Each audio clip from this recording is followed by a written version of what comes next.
Blackstone Audiobooks presents Sound the Trumpet by Gilbert Morris.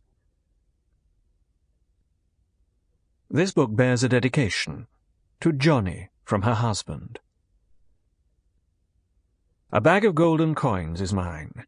Each one is made of precious days, my dear, a glowing token of each lovely year we've spent together. Ah, what a lovely time, those tender days when first we knew such bliss, when we were young and tasted love's desire.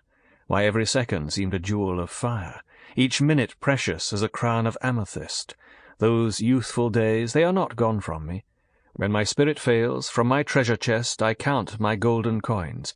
Like flowers pressed, they breathe a fragrant memory of thee.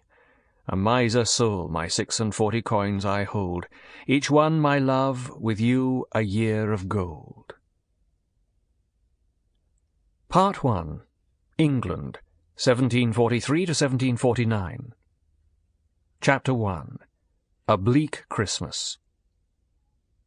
By 3 o'clock in the afternoon, myriads of snowflakes had gathered in the dull skies over the royal palace, and soon were drifting to earth, some of them as big as shillings. Within an hour the dark and dirty street leading up to the palace was covered with a light blanket of clean white snow.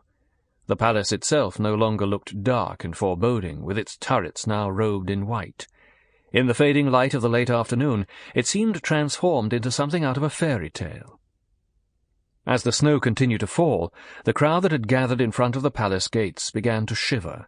The cold air whipped across the grounds and the open courtyards, turning noses red and ears blue.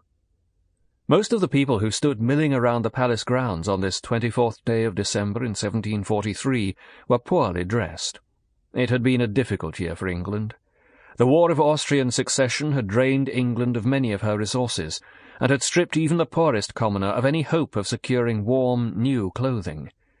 In fact, it was a common sight to see people dressed only in thin woolens, or even less, as a guard against the cold, bitter wind that numbed their faces and hands and feet like frozen blocks of ice. Yet today the crowd hoped to find a few moments of respite from the hard times surrounding them.